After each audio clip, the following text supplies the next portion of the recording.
మామూలుగా అంటే ఇంత పెద్ద పెద్ద ప్రాజెక్ట్స్లో మీరు ఒక థియేటర్ బ్యాక్గ్రౌండ్ ఒక ప్యాషన్ ఉన్న యాక్టర్గా మీ నిడివి అంటే మీ డ్యూరేషన్ ఆఫ్ క్యారెక్టర్ ఎంత ఉంది అనేది does it actually matter?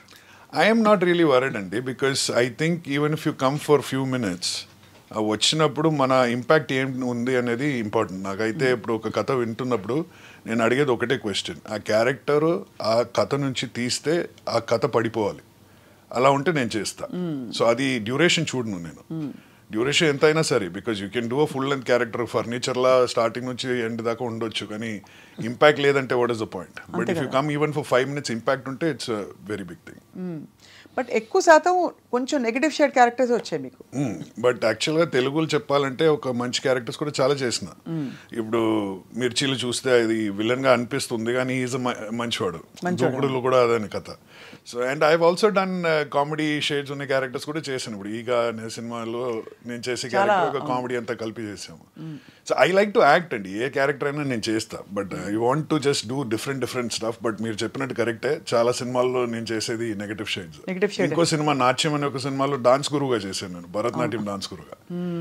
So different characters చేశాను. ఐ థింక్ అందులో was Kamal part of it కాదు? yes కమల్ కామరాజ్ నాట్యం చూసాను. ఇట్ వాజ్ ఎ వెరీ చాలా ఆఫ్ బీట్, సడన్ గా ఒక ఆర్ట్సీ ఫిల్మ్ వచ్చింది. మీరు డాన్స్ చేస్తారా? నేను dance I didn't need to dance in that, but did you have to change your body language and walk like that? కొన్ని ముద్రలంతా చూపించాను దాంట్లో, బట్ ఒకసారి మాకు చూపించరా?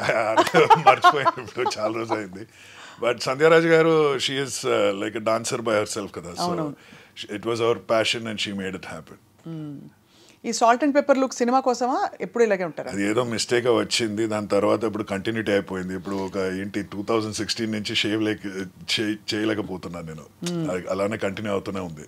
అంటే బికాజ్ ఐ థింక్ ఇప్పుడు this has become so in now and it's so cool. But I'm also enjoying this. ఈ look ఈ మధ్యలో ఏదో ఒక కొంచెం గ్యాప్ వచ్చిందని షేవ్ చేసి చూసా, నాకే నచ్చలేదు నా ఫేస్ అప్పుడు. సరే మళ్ళీ పెంచాను నేను. So I'm happy with the beard. అప్పుడప్పుడు దుబాయ్ వెళ్ళొస్తూ ఉంటారు మీరు, అక్కడే పెరిగారు కాబట్టి. మా ఫ్యామిలీ అంటే మా బ్రదర్ అక్కడ ఉన్నాడు ఇప్పుడు కూడా, మొన్న కూడా వెళ్ళి వచ్చారు. I miss that place because that's where I grew up కదా, so once in a while I go there.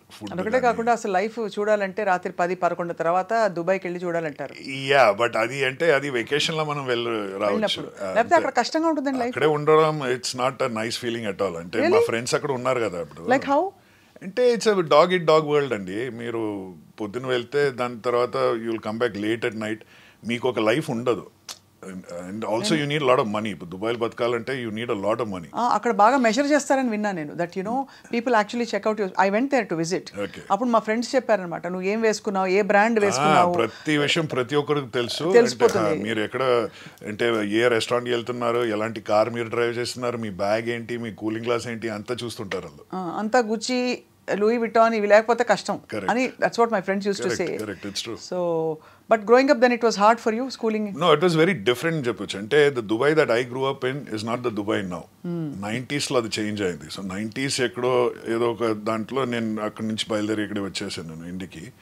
But 80s 70s Dubai అయితే చాలా డిఫరెంట్గా ఉంటుంది. So it's nothing like what it is today. నాకైతే ఇప్పుడు ఉండే దుబాయ్కి ఒక క్యారెక్టర్ ఉండేది, ఇప్పుడు ఆ క్యారెక్టర్ లేదు. ఇప్పుడు ఒక ఫిల్మ్ స్టూడియోలా అయిపోయింది, ఒక రామోజీ ఫిల్మ్ సిటీలా అనిపిస్తుంది నాకు. అంటే everything is plastic, there is no reality. ఆ కల్చర్ అయిపోయింది మొత్తం touristy, plus there is no character to the city అనేది నా ఫీలింగ్. అంటే ఓల్డ్ దుబాయ్ అయితే చాలా డిఫరెంట్ ఉండేది, ఇట్స్ నాట్ దేర్ ఎనీమోర్. ఇప్పుడు ఈవెంట్స్, యాక్టివిటీస్, పార్టీస్ అలాంటి హబ్ అయిపోయింది తప్ప నేటివ్ కల్చర్ అనేది కొంచెం ఫ్యాబ్రిక్ పోయినట్టు అనిపిస్తుంది. సో దుబాయ్ కాకుండా మీరు ప్రపంచంలో ఏ సిటీలో ఉండడానికి చాలా ఇష్టపడతారు? వేర్ యూ ఫీల్ ఇది నా ఏ మేరా ఘర్ హై? మేరా ఘరే అనేది నాకు ఎక్కడ లేదు, ఎందుకంటే I have never been in one place కదా. మ్యాక్సిమం 5-10 years ఏదో ఒక సిటీలో ఉంటా, తర్వాత అక్కడి నుంచి బయలుదేరి వేరేదో సిటీకి వెళ్ళాను. సో కాబట్టి I'm not attach to any city. నా సిటీ అని చెప్పడానికి నాకు ఏం లేదు. లైక్ ఐ బార్న్ మలయాళీ, కానీ నేనైతే అక్కడ కేరళలో స్టే చేయలేను. I'm staying half in Chennai, half in Hyderabad, and I keep roaming everywhere. So కాబట్టి నా ప్లేస్ అని చెప్పడానికి ఎక్కడ లేదు. And I'm very comfortable. ఎక్కడికి వెళ్ళినా సరే I'm very comfortable. A food అయినా సరే I can eat. I don't have a problem at all. I mix with the local culture very instantly. దానివల్ల మీరు ఇన్ని భాషలు అలా రాణిస్తున్నారు అంటే నోటిసబుల్ గా రాణిస్తున్నారు. ఇట్ ఈస్ రిక్వైర్డ్ కదా, భాష తెలిస్తే వాళ్ళ మనం ఉండొచ్చు అక్కడ. సో ఆదిత్య మెనన్ గారు, మీరు ఇన్ని సంవత్సరాల యాక్టింగ్ కెరియర్లో మీరు సంపాదించుకున్న గొప్ప పేరుతో పాటు ఆస్తులు కూడా సంపాదించగలిగారా? Does it mean anything to you at all? Not really. అంటే ఆస్తి అందరికీ కావాల్సిందే, కానీ I have never been focusing on that. డబ్బు కోసం నేను చేయలేదు అలా చూస్తే. But I'm okay, I'm not feeling bad, I'm not super rich, but I'm happy with what I have. Right. అంటే ఇప్పుడు ప్రతి ప్రొఫెషన్లో ఏవో అప్స్ అండ్ డౌన్స్ ఉంటాయి. ఒక స్పోర్ట్స్మెన్ కెరియర్ లిమిటెడ్, అలాగా మాకు టెలివిజన్ యాంకరింగ్లో దీనిలో ఒకటి ఉంటుంది. ఐ థింక్ ఈవెన్ యాక్టర్స్ కూడా లిమిటెడ్. అంటే మొన్న ప్రకాష్ రాజ్ గారితో మాట్లాడుతున్నప్పుడు ఆయన ఒక మాట చెప్పారు, అది నిజమే. అంటే ప్రతి ఒక్క ఆడియన్స్ టేస్ట్ ఇప్పుడు మారుతూనే ఉంది. మీరు చూస్తే అటెన్షన్ స్పాన్ అయితే చాలా తక్కువైంది. ప్రతి ఒక్కరికి 15 సెకండ్స్లో మనం ఒక కథ చెప్పాలి. రీల్స్ కానీ ఇన్స్టాగ్రామ్లో చూస్తే ఆ 15 సెకండ్స్లో చెప్పకపోతే you will not be interested, people lose interest. ఇలా చూస్తే ఆ మూవీ మేకింగ్ స్టైల్ కూడా చాలా మారింది. So he mention that word, అని చెప్పింది అదే. మీరు రెలవెంట్గా ఉన్నారా లేదా ఇప్పుడు, ఆ రెలవెన్స్ అనేది మనం మళ్ళీ మనమే రీఇన్వెంట్ చేస్తూ ఉండాలి.